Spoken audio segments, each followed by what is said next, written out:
지난 시간 연이어서 우리 엘리사의 그 사역입니다.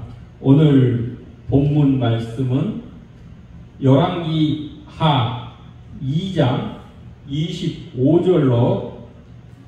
23절로 25절까지 봉독하도록 하겠습니다. 엘리사가 거기서 베들로 올라가더니 그가 길에서 올라갈 때에 작은 아이들이 성읍에서 나와 그를 조롱하여 이르되 대머리여 올라가라 대머리여 올라가라 하는지라. 엘리사가 뒤로 돌이켜 그들을 보고 여호와의 이름으로 저주하며 곧 수풀에서 암곰 둘이 나와서 아이들 중에 42명을 찢었더라. 엘리사가 거기서부터 갈멜 산으로 가고 거기서 사마리아로 돌아왔더라. 아멘. 오늘 제목은 엘리사의 저주, 다른 말로 하면 하나님의 심판입니다. 엘리야가 요단강 동편 길갈에서 베델에서 여리고로 가서 요단강을 엘리야의 겉옷으로 쳐서 엘리야와 엘리사가 건너서 요단강 동편에서 불말과 불병거가 하늘로부터 내려와서 엘리야와 엘리사를 사이를 가르고 그 다음에 해오릿바람이 을 타고 엘리야가 하늘로 승천을 했습니다. 그리고 나서 엘리야에서 떨어진 그 엘리야의 겉옷을 엘리사가 가지고 그것을 가지고 다시 말아서 요단강물을 쳐서 이제 동편에서 다시 이제 서편 여리고 쪽으로 우리 갈라진 요단강을 건너서 엘리사가 건너왔습니다. 그리고 나서 지난번에 여리고로 가니까는 여리고 사람들이 위치는 좋은데 그곳에 물이 나빠서 생산치 못한다. 농사를 져도 농작물 열매가 없고 그 물을 짐승이 마시면은 짐승이 수태 새끼를 낳지 못하고 사람이 먹으면 병에 걸리고 또한 사람도 불임을 된다. 이래서 그 성읍 사람들이 엘리야에게 나와서 나의 주여 아도니라고 하죠. 나의 주여라고 하면서 그것을 고쳐주십시오 라고 고백을 했을 때 엘리야가 뭐죠? 새 그릇에 소금을 담아가지고 그 샘물 물 근원으로 가서 소금을 던졌더니 그 물이 고쳐졌다. 그래서 지금도 그 여리고에 가면 엘리사의 샘이라고 그래서 지금도 맑고 좋은 물이 펄펄 쏟아집니다. 그래서 그 역사를 하나님의 선지자는 먼저 생명을 되살리고 회복케 하는 그 역사를 문제를 해결하는 그 여리고의 저주가 그 임한 거를 다시금 반전시키는 회복하는 그 일을 여리고에서 하고 이제 엘리야의 여정을 따라서 다시 이제 여리고로 와서 여리고에서 이제 베델로 이렇게 올라갑니다. 엘리사가. 근데 베델에서는 엘리사의 저주가 나옵니다. 여러분 하나님의 사람의 사역이 생명을 살리는 그 사역도 하지만 때로는 하나님의 대적자들한테는 저주가 내려서 심판하는 그 사역도 하게 됩니다. 그래서 이 오늘 본문을 우리 잘 살펴봐야 돼요. 우리가 이해하기가 조금 힘든 본문이에요. 우리가 인본주의적으로 생각하면 많은 사람들이 그런 거예요. 이게 누구의 학대냐?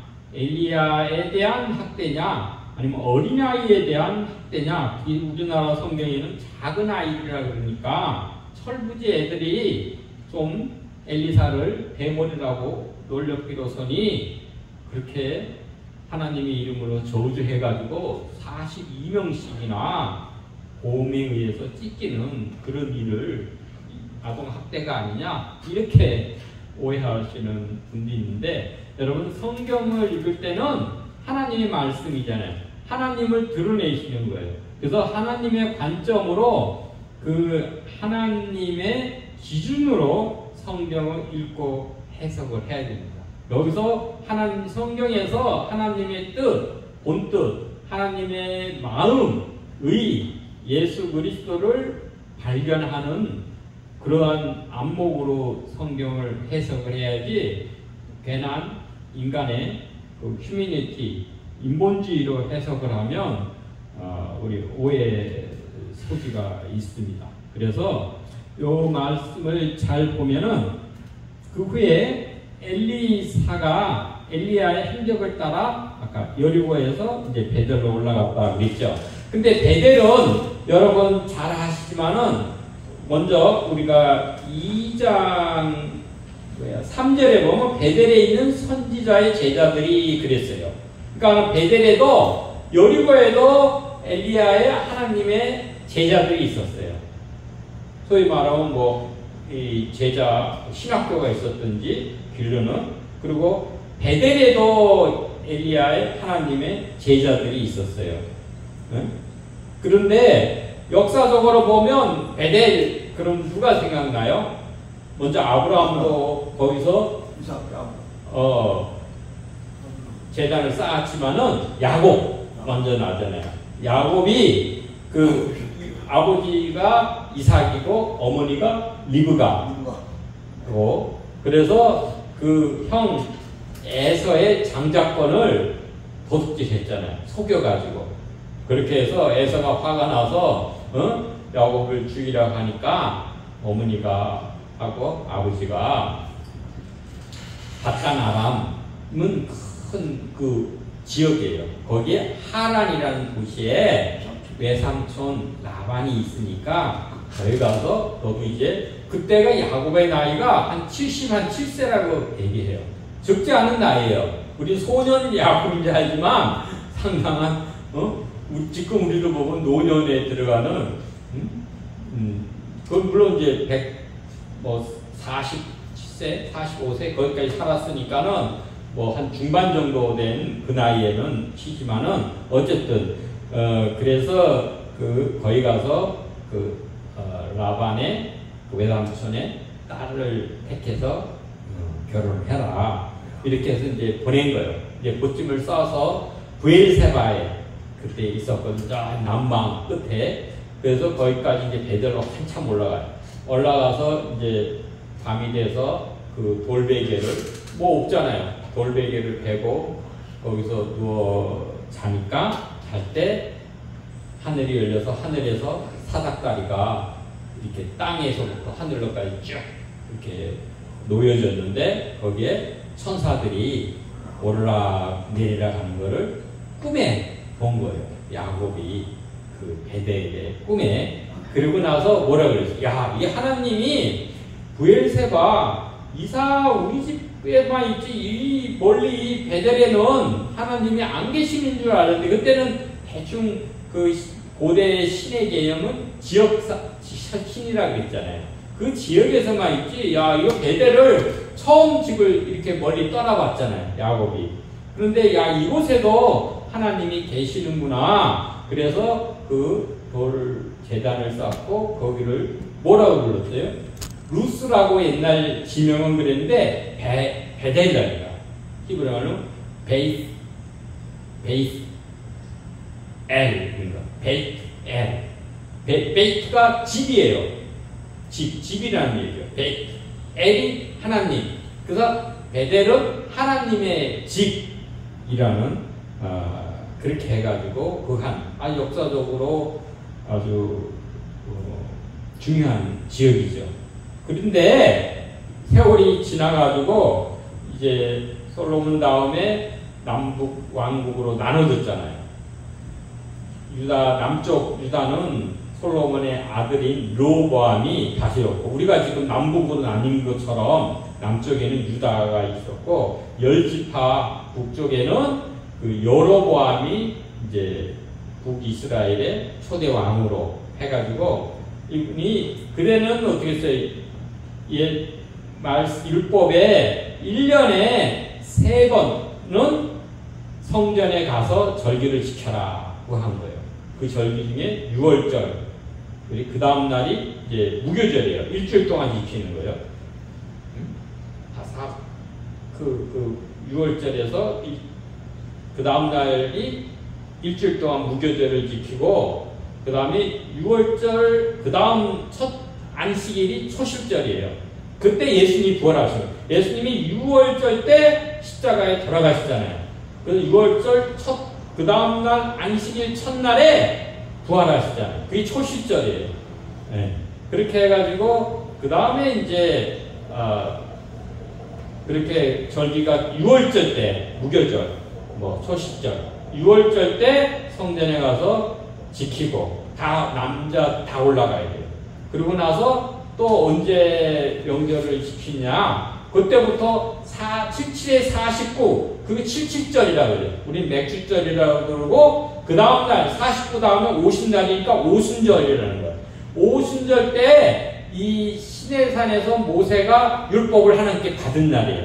그 순절이 또 뭐예요? 신약에 와서는 성령이 강림하신 날, 오순절날 때, 그게 50일째. 이때는, 아까 그 6월절에는, 이 갈릴리 지방서부터 보리를 추수하고, 그 다음에 우리 오순절 때는 밀을 이제 추수하는 절기가 되는 거예요. 그 수확물을 하나님께 드리는 거예요. 그렇게 되고, 그 다음에 이제 가을 때 오면은, 지금 가을이에요. 오면은 유대력이 있어요. 그거는 7월 1일이라고 해요. 7월 15일 날, 그게 새해가 되는 거예요. 그러니까, 그때가 그래서, 우리 흔히 얘기하면 장막절, 수장절, 이렇게 부르는데, 먼저는 이 7월 1일 그때가 나팔절이 되는 거예요. 그래서 우리가 보통 유대력은 음력에 따라 되는 거예요. 그래서 엊그제죠. 7월 15일 날, 현재 그 예루살렘에서는 새해가 들어가는 거. 로시 샤하나라고 그래요.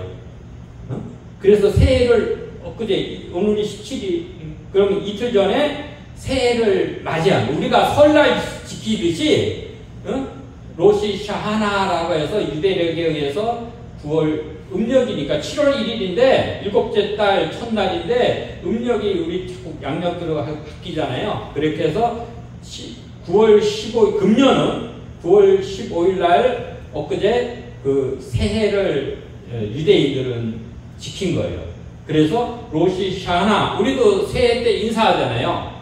새해 복 많이 받으세요. 그리고 중국 사람들은 춘절이라고 그래가지고 콩시 파차이라고 부자 되세요. 이런 기쁘고 부자 되라는 그런 얘기예요. 그렇게도 하는데 그 새해 인사는 유대인들은 샤나 토바라고 해요. 토바는 좋다는 얘기고 샤나 토바. 그래서 good year, 좋은 해가 되십시오라고 인사돼요. 거기서부터 7월 1일 날부터 10일까지가 되면은 용키프르예요. 대속죄일, 7번째 달. 그러면 15일 날 금년에 지났으니까 열흘 후면은 25일 날, 금년 25일 날 되면 대속죄일을 지금 이스라엘에서는 그렇게 지키는 거예요.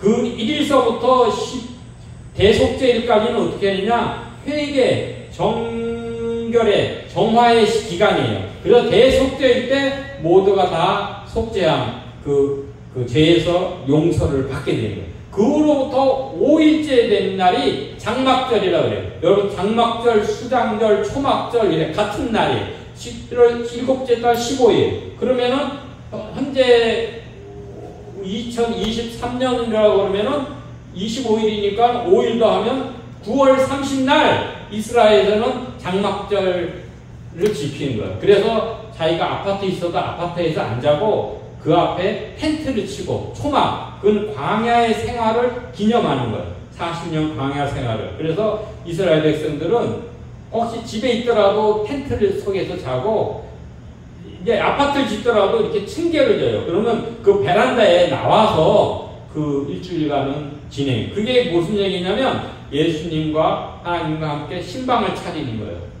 제3 용키푸르 때 속죄함을 입고 그러고 나서 후에 신방을 일주일간 차려서 지내는 게 그게 이제 수장절, 초막절 이렇게 이제 절개돼요. 이 세 절기 때 다 이스라엘 사람들은 남자들 특히 성년은 다 예루살렘의 성전이 그때 예루살렘이 하나잖아요. 거기 가서 제사를 지내야 되는 거예요. 그런데 이 여로보암이 남북이 나눴는데 자기는 북쪽의 왕으로 등극을 했는데 이 세 절기마다 북이스라엘에 있는 모든 사람들이 다 예루살렘 성전에 가서 제사를 지내고 그러면 자기가 이 정치적으로 자기 정권의 안정이 안 되는 거예요. 그렇게 해서 너네들이 갈 필요 없다 그런 거예요. 이 무슨 얘기냐면 열왕기상 12장 28절에 예루살렘에 올라갈 것이 없다. 이스라엘아, 이는 너희를 애굽 땅에서 인도하여 올린 너희의 신들이다. 엘로힘이다. 그래요. 여기 복수로 나오는데 엘로힘이 복수 개념이 있었는데 어쨌든 이 금송아지를 두 개를 만들었어요. 하나는 베델에 만들고 하나는 저 북쪽 끝 단에다가 만든 거. 북이스라엘에. 그러고 나서 이 사람들 북쪽에 가까운 사람들은 단에 가서 제사를 지내면 되고 굳이 예루살렘 성전에 갈 필요가 없다는 거예요. 이쪽에 있는 사람들은 베델에 가서 금송아지를 해놓고 이게 바로 애굽에서 너희를 이끌어낸 하나님이다라고 그렇게 한 거예요. 근데 이 금송아지는 애굽의 아피스 신이 되는 거예요. 그걸 지어놓고 그렇게 자기 정치적인 목적으로 하고 절기도 바꾸고 그렇게 한 거예요. 그 제사장도 아무 평민이나 레위인을 세워야 되는데 평민 누구나 뽑아가지고 제사장을 세우고 그렇게 해서 이 여로보암의 죄가 그때부터 시작돼서 되는데 BC 722년 931년도에 그 남북이 나눠졌는데 722년에 북이스라엘 멸망할 때까지 계속 이스라엘에서는 여로보암의 죄를 따라갔다 그래요. 어느 누구도 그 금송아지 그 단을 제거하지 않은 거예요. 그게 이제 어디냐? 이 베델에 하나님의 집이라는 그 베델에 거기에 금송아지 그 단을 세워놓고 우상한테 그 제사를 지낸 거예요. 이렇게 변질이 된 것입니다. 그렇기 때문에 현재로서는 이 하나님의 집이 금송아지 우상의 집으로 타락해서 베델이 우상의 근거지 중심지가 되어오는 것입니다. 그런데 그러니까 거기에는 누가 있겠어요? 우상한테 숭배하는 사람들 또한 거기에 하속들 그걸로 인해 가지고 그야말로 먹고 사는 생활하는 그러한 거기에 그 권속들이 거기에 이해관계자들, 이권관계자들이 베델에는 잔뜩 있는 거예요. 그러니까 이 사람들이 엘리야의 제자가 있어도 이 사람들의 기세가 원체 등등하니까 거기서 제대로 그 기운을 발휘하지 못한 거예요. 눌려가지고. 그렇게 했는데, 근데 바로 엘리야의 후계자인 그 엘리사가 이 베델로 올라온다고 하는 거예요. 그러면 이미 여리고에서는 엘리사가 그 기적을 행해가지고 물 고치는 그 행인 거예요. 그리고 엘리야사한테 하나님 성령의 능력이 임했다라는 것을 이미 이들도 알고 있는 거예요. 그렇기 때문에 이들은 우상 숭배자들, 우상으로 인해서 먹고 사는 거기에 속한 권속들은 이 엘리사가 오는 거에 대해서 상당히 불쾌하고 불안하고 두려운 거예요. 여기 와서 자기의 이 본거지인데 그것을 이게 다시 반전을 시켜가지고 원래가 하나님의 집인데 지금 완전히 우상 숭배의 근거지가 됐는데 그걸로 인해서 우리의 기득권이 우리의 수익이 다 날아가면 안 되지 않냐 이런 두려운 마음에 아마 이들이 선동을 해가지고 어린아이들을 우리 보내서 그들이 엘리사가 오는 것을 막고 빨리 그냥 지나가도록 그렇게 아마 요청을 해서 보낸 거예요. 그래서 여기 어린아이라고 우리 성경에 있는데 히브리 말로는 라나라고 그러죠. 나르가 되어 있는데 연령대가 불분명해요. 그때는 이 폭넓게 이렇게 쓰니까. 근데 어쨌든 제일 쉽게 이해하면 청소년이라고 볼 수 있어요. 그러나 선악을 분별할 수 있는 그런 청소년들을 이렇게 내세워가지고 이 엘리사를 조롱하고 놀리고 저주한 거예요. 여기 대머리라는 거는 이 저주의 표현이 되는 거예요. 나병 환자가 문둥병이 걸리면 이 대머리가 되고 또한 우리 선지자들도 이렇게 머리를 이렇게 사역을 위해서 깎아서 대머리가 될 수도 있고 또 하나는 뭐 원래 선천적으로 자연적으로 엘리야는 털이 많다고 그랬잖아요. 근데 엘리사는 뭐 실제로 대머리가 될 수도 있어요. 그러나 어떤 연유인지 모르는데 어쨌든 대머리라고 놀려댄 거는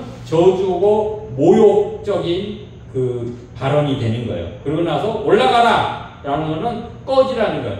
네 스승도 하늘로 올라가지 네가 하늘로 올라가든지 여기서 꺼지라 이런 거예요. 그래서 이건 하나의 저주고 그 하나의 모욕적인 그 조롱을 한 거예요. 그렇게 했는데 이 조롱이 심각한 거는 하나님의 사역자 엘리사만이 아니라 그 엘리사의 사역을 지시하시고 성취하시는 하나님께 대한 대적, 불신, 거부, 멸시, 조롱, 비난이 되는 거예요. 여러분 그걸 조심해야 돼요. 하나님의 사역을 하시는 하나님이 일을 하는 사역자가 있잖아요. 그거를 이제 그 하나님의 사역과 무관한 것을 지적하면 몰라도 하나님의 명하신 참된 사역을 하는데 그것을 비난하거나 조롱하거나 대적하거나 불신하면은 멸시하면 그것은 바로 하나님을 멸시하게 되는 거예요. 그래서 하나님을 대적하게 되는 거예요. 이게 비록 어린아이들이 선동을 받았던 철부지 없이 했던 어쨌든 간에 이 하나님을 대적하는 자들은 하나님의 방법으로 반드시 하나님께서 응징, 처벌, 심판하시는 거죠. 이에서 바로 살아계신 하나님이시기 때문에 가능한 거예요. 일반 우상들은 그저 죽은 거예요. 뭐 말도 못하고 그런 역사가 없는 거예요. 그러나 실제 살아계신 하나님은 하나님을 대적하고 모욕했을 때는 거기에 대해서 응당한 처벌을 받는다. 그래서 엘리사가 뒤를 돌이켜 그 청소년들을 보고 여호와의 이름으로 저주했다 그랬어요. 왜냐하면 엘리사가 그냥 자기의 기분으로 감정으로 대한 것이 아니라 이거는 이 조롱하고 모욕하는 거는 하나님에 대한 대적이고 조롱이고 모욕이기 때문에 이 엘리사가 여호와의 이름으로 저주했는 거예요. 그 하나님의 사역을 저주하는 거는 바로 하나님을 저주하는 뜻이 되는 거고 그래서 하나님의 이름으로 엘리사가 저주하게 된 거예요. 그러자 바로 수풀에서 곰 2마리가 나와가지고 42명의 아이들을 찢었다고 했어요. 근데 이런 자연물, 때로는 자연물을 기후나 어떤 이 동물이라든지 이런 자연물을 통해서 재앙을 내리시는 것은 바로 만물의 창조주 하나님이시기 때문에 가능한 거예요. 그 창조주 하나님이시기 때문에 자연물을 우리가 통제하고 다스릴 수가 있는 거예요. 그래서 이사야 45장 7절에 보면 나는 빛도 짓고 어둠도 창조하며 나는 평안도 짓고 환란도 창조하나니 나는 여호와라 이 모든 일을 행하는 자니라 라고 말씀하신 거예요. 그래서 엘리사에게 저주를 뽑으며 꺼져버리라 놀리고 대적한 것은 우상 숭배자들과 우상 추종자들의 그 자기의 두려움을 오히려 반증한 거예요. 그래서 이들의 배후에는 뭐야? 인간의 탐욕이 탐심이 우상 숭배다 그랬잖아요. 이게 인간의 탐욕, 탐심이 있는 거고 또한 사탄의 대적함이 있는 거예요. 그래서 하나님께서 심판과 응징을 하신 거예요.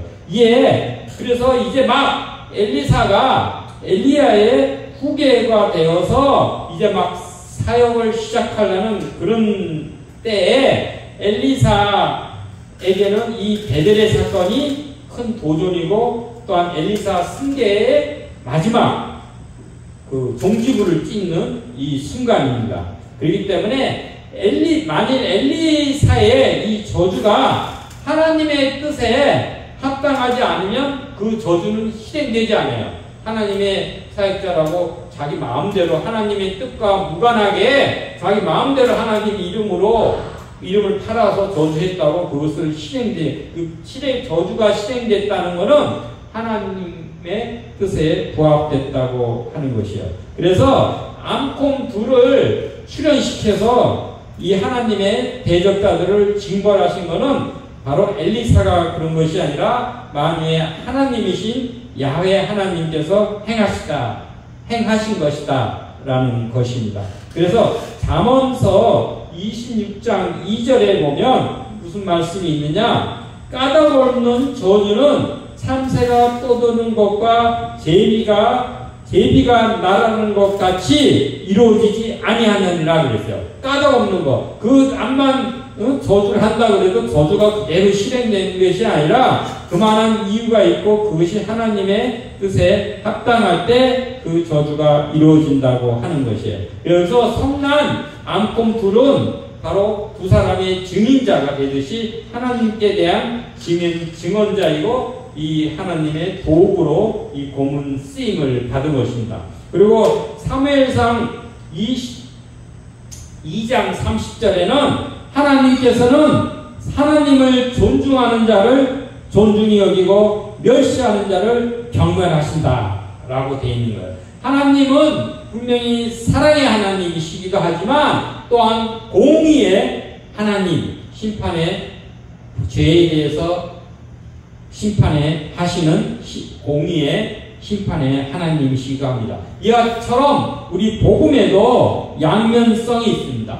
복음을 믿고 기뻐하는 자에게는 구원과 축복, 그 영생이 따르지만 복음을 불신하고 거부하고 조롱하는 자에게는 하나님께서 반드시 심판, 영벌을 내리시는 것입니다. 이 때문에 하나님의 심판하심은 하나님의 거룩하심과 그 의를 드러내는 것입니다. 신명기 30장 19절 20절에 보면 내가 생명과 사망과 복과 저주를 내 앞에 두었은즉 너와 내 자손이 살기 위해서 생명을 택하고 내 하나님 여호와를 사랑하고 그의 말씀을 청종하며 또 그를 의지하라 했습니다. 우리 앞에 선택이 주어진 거예요. 그렇기 때문에 생명을 택하든 네가 저주를 택하든 사망을 택하든 복을 택하든 너가 택한 거에 따라서 그 결과가 주어진다. 그런 말씀이죠. 마찬가지로 하나님의 참된 사역자는 하나님의 뜻대로 하나님의 능력을 힘입어서 묻 생명을 살리기도 하고 하나님의 대적자들을 물리치기도 해서 하나님의 사람들을 잘 보호 양육하고 하나님 나라를 이 땅에 왕성하게 이룩하는 하나님의 일을 수행하게 됩니다. 이를 위해서는 하나님의 사역자들은 늘 깨어 기도하고 하나님 말씀에 귀를 기울이고 하나님의 전신갑주를 입어야 합니다. 그래서 에베소서 6장 11절 12절 말씀에 마귀의 관계를 능히 대적하기 위하여 하나님의 전신갑주를 입으라. 그런 거예요. 우리의 씨름은 혈과 육을 상대하는 것이 아니요 통치자들과 권세들과 이 어둠의 세상 주관자들과 하늘에 있는 악의 영들을 상대함이라고 한 거예요. 근데 이 엘리사의 조롱의 동원, 엘리사의 조롱에 동원된 이 청소년들은 최소 42명이 되는 거예요. 무리들이 참여한 거예요. 그런데 보면 앙콤이 출연했을 때 어떻게 우리가 생각을 해보면 겁이 나서 도망간 그저 그냥 단순하게 그냥 따라온 그런 이 아이들은 이 앙콤이 나오면은 뭐 얼른 도망가 버렸을 거예요. 응? 도망가면은 그 두 명이 뭐 해치질 못하죠.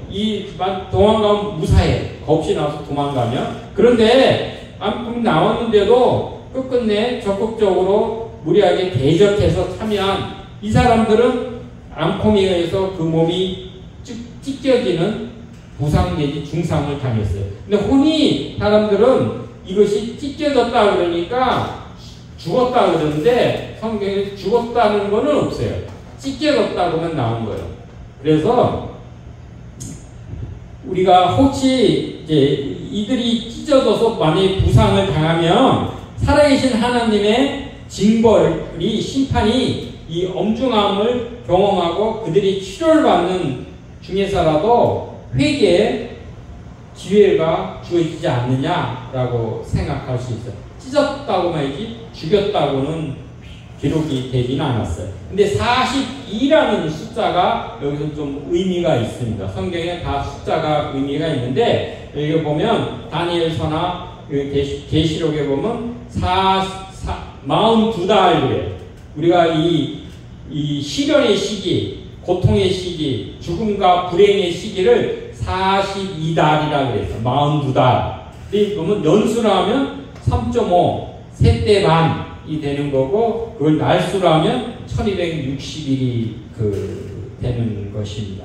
그래서 이 엘리사의 저주의 사건으로 베델에서는 한동안이나마 하나님의 사랑과 살아계신 하나님의 능력에 대해서 아마 두려움을 갖게 되었을 것입니다. 이 요한복음 2장 11절에도 보면 기적, 그 사인의 목적은 하나님의 영광을 드러내고 믿는 자들을 배출하기 위함이다라고 기록되어 있어요. 근데 한편에 우리 성경 본문, 오늘 보조 본문을 보면 하나님의 사역자와 리더십에 대한 이해를 돕는 이 사건이 민수기 12장에 있어요. 이건 이제 미리암이 그 모세를 비방해서 또한 그 나병 환자가 되는 그러한 사건입니다. 요거는 우리가 성경 우리 한번 다시 같이 보죠. 민수기 12장 1절로 3절까지 제가 함께 제가 읽겠습니다. 모세가 구스 여자를 취하였더니 그 구스 여자를 취하였으므로 미리암과 아론이 모세를 비방하니라. 그들이 이르되 여호와께서 모세에만 말씀하셨느냐 우리와도 말씀하지 아니하셨느냐 하매 여호와께서 이 말을 들으셨더라. 이 사람 모세는 온유함이 지면의 모든 사람보다 더하다라고 되어 있습니다. 이전에 11장, 민수기 11장에 보면은 이 시내산에서 이제 이동을 하게 된 거예요. 그래서 다베라라는 곳, 이게 나중에는 이게 불타는 곳이라고 그 별명이 지어졌는데 이때 광야에서 백성들이 악한 말로 원망을 한 거예요. 근데 여러분 말할 때 조심해야죠. 여러분 얘기하는 걸 하나님이 들으신다는 거예요. 엘리사의 저주도 하나님이 들으셔서 그 암콩 불을 보내서 그들을 응징한 거예요. 이때도 광야에서 이제 시내산에서 막 출발해서 다베라라는 그 광야에 왔는데 이 백성들이 악한 말로 원망을 했다고 그랬어요. 근데 그거를 하나님이 들으신다는 거예요. 그래서 하늘 야훼의 불이 내려와서 심판을 했어요. 그리고 나서는 또 뭐냐면 그 섞여 사는 인종들이 탐욕을 우리 11장 4절이에요.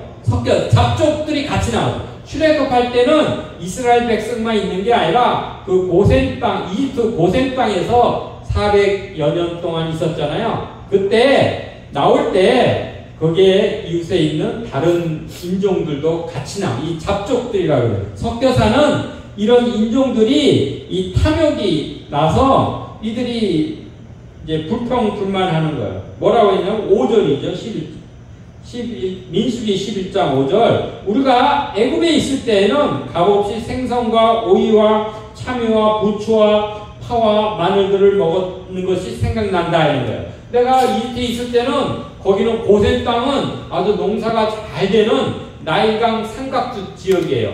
범람을 하면 아주 농사가 잘 되는. 그러니까 여러 가지 다양한 식물들을 먹고 있었는데 이들은 지금 광야 생활을 하잖아요. 응? 그 시내에서는 이제 광야에는 뭐 다양한 음식이 있을 수가 없죠. 그래가지고 하나님께서 하늘에서 만나를 밤 이슬과 함께 만나를 내려주셔서 이것이 꼭 만나가 그 7절에 보면 가시 같고 모양은 진주 같아서 꼭 기름 섞은 과자맛 같은 것이 이제 하나님이 밤에 이슬과 함께 만나를 내려줘서 그걸 가지고 요리를 해서 먹게 된 거예요. 그런데 만나만 갖고는 우리한테도 고기를 달라는 거예요.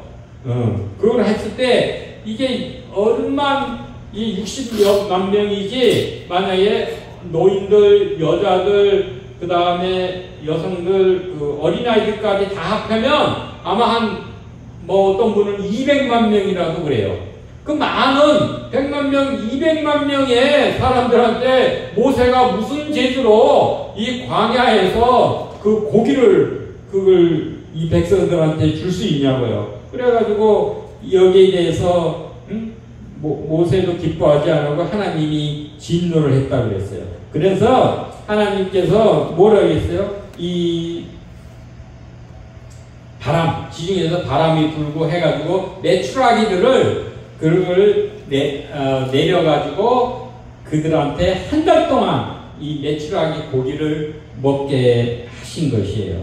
그러고 나서 그들을 또 심판해서 그들이 그 하나님이 진노해서 33절에 심히 큰 재앙을 치셨으므로 그곳 이름을 기브로 핫다아와라 불렀다. 핫다아와는 탐욕의 무덤이라는 거예요. 얘들이 욕심을 그렇게 부려서 이들이 하나님의 또한 재앙을 받게 된 거예요. 그리고 걸어서 나서 다시 하세레옷으로 그 이동을 하게 됐는데 거기서 바로 또한 또 지금은 누구예요? 미리암과 아론. 모세가의 형이 아론이에요. 또 모세의 누나가 미리암이에요. 근데 모세는 하나님으로부터 율법을 받은 자, 수여받은 자, 율법을 받은 자고, 그가 모세고, 그리고 나서 또한 이스라엘을 다스리시는, 소위 말하면 지금 같은 개념은 왕과 같은 그런 개념을 가진 분이 모세예요. 근데 아론은 제사장, 나중에 대제사장이에요. 제사장의 역할을 하고 이 미리암은 선지자의 역할을 하게 된 거예요. 그래서 여기 우리가 선지자의 역할을 하게 되었는데 이 세 사람을 하나님께서 지도자로 세우신 거예요. 이 아론, 모세만 지도자로 세운 것이 아니라 아론과 이 미리암도 그 제자로 세워서 출애굽했다라고 이 미가서 6장 4절에도 기록이 되어 있는 거예요.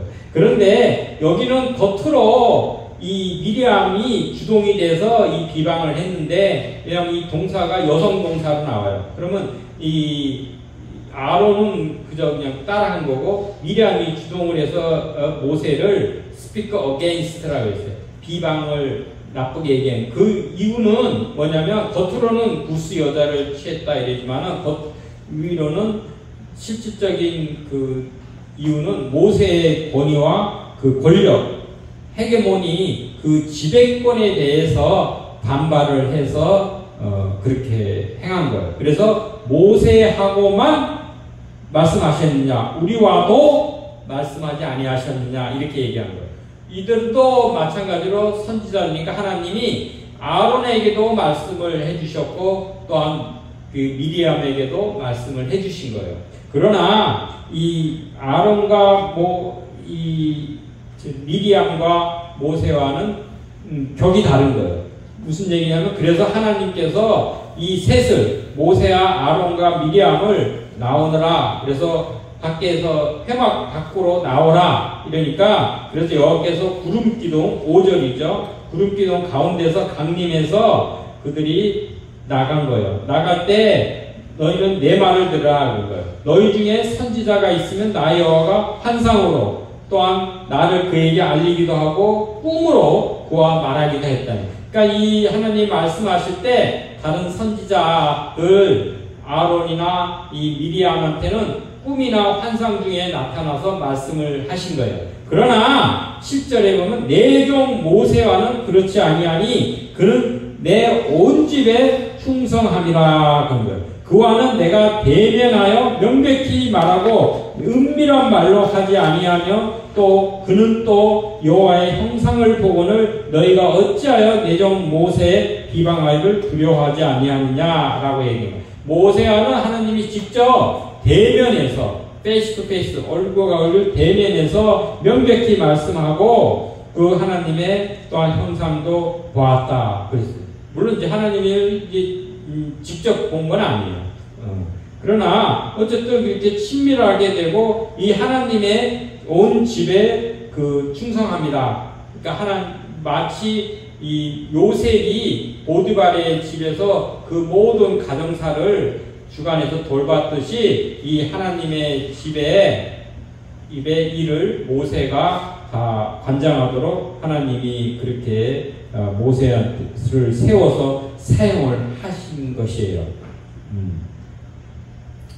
그렇기 때문에 우리가 아까도 말씀드렸지만 하나님은 우리가 하는 모든 말을 들으시고 그 중심과 의도까지 헤아려서 하나님의 섭리를 명백히 또한 나타내시고 그 뜻을 온전히 성취하시고 의롭게 심판하신다 그랬어요. 그리고 로마서 14장 4절에 보면 남의 하인을 비판하는 너는 누구냐?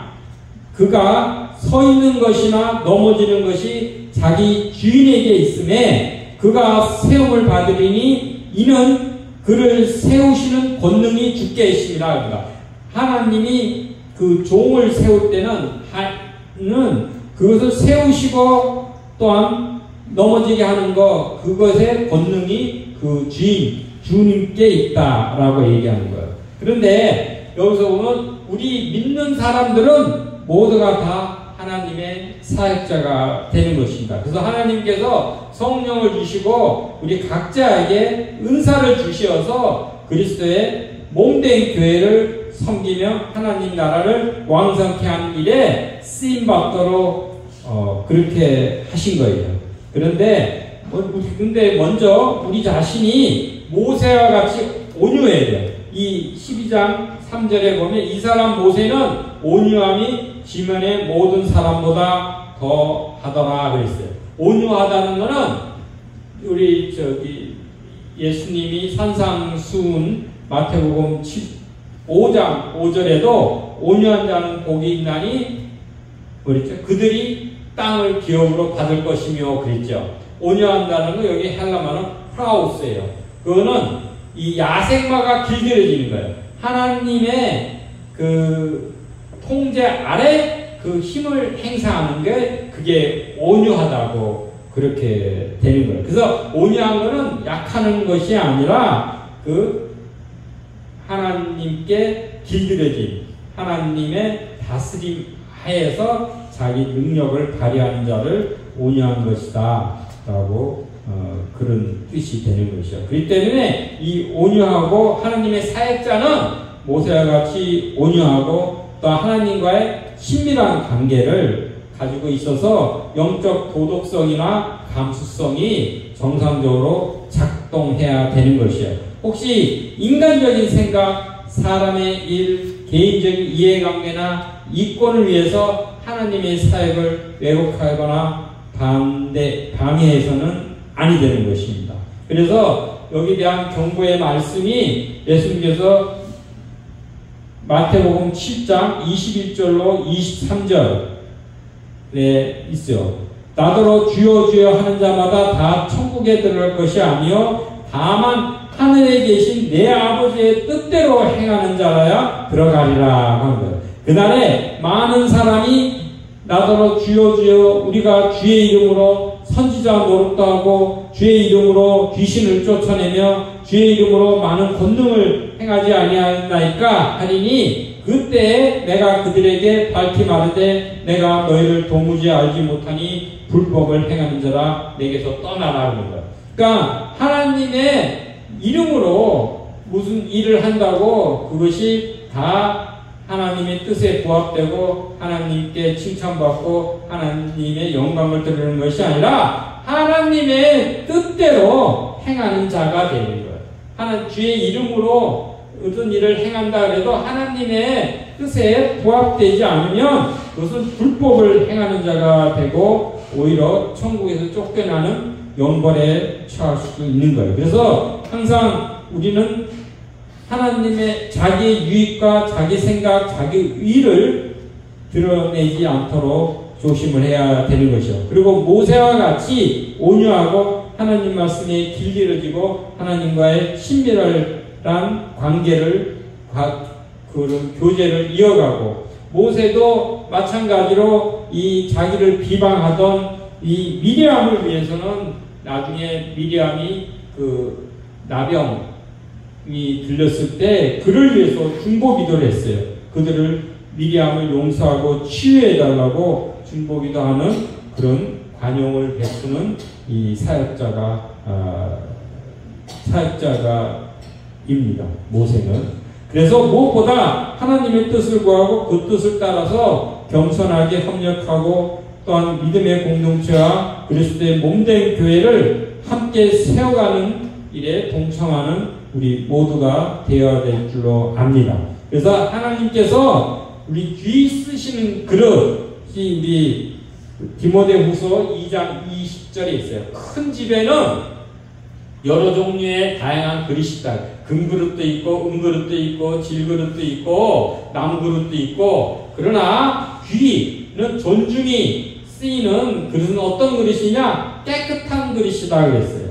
그러니까 그것이 바로 가치 있는 그릇이고 쓸모 있는 그릇. 그 얘기는 정결한 믿음을 가진 자가 하나님의 창조의 목적에 합당하게 기꺼이 쓰임을 받는 좋은 존귀한 그릇이다 라고 하는 것이에요. 마지막에 우리가 25절 보면은 엘리사는 이제 베델에서 원래 길갈에 출발해 다시 길갈로 안 가고 어디로? 갈멜산으로 갔어요. 갈멜산으로 간 거는 엘리야의 그 사역을 다시금 되새기고 그 갈멜산에 있는 그 엘리야의 제자들이나 거기에 관련된 그런 분들한테 또한 이 엘리야의 승천 소식을 전하기도 하고 그래서 이제 그 마무리 짓고 그러고 나서는 엘리야는 어디에 거주하느냐?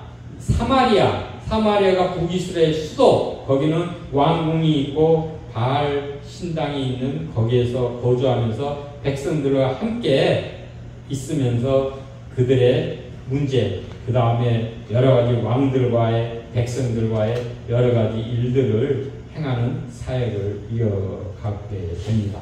네, 기도드리겠습니다.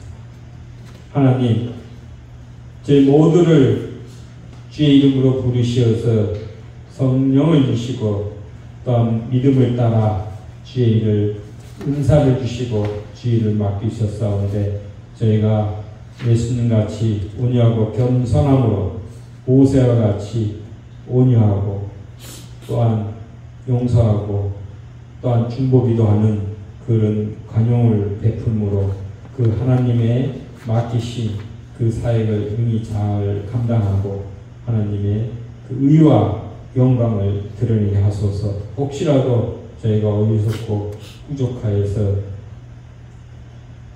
하나님의 그 사역을 대적하고 비방하고 또한 조롱하고 멸시하여서 하나님으로부터 그런 화를 그런 심판을 당하는 그러한 일이 없도록 저희 스스로를 되새기게 하시고 저희가 깨끗한 그릇으로 정결한 믿음으로 하나님께서 귀히 쓰시는 그 뜻에 합당하게 쓰임받는 저희 모두가 되도록 하나님 도우시고 인도하소서. 예수 그리스도의 이름으로 기도하옵나이다. 아멘. 아멘.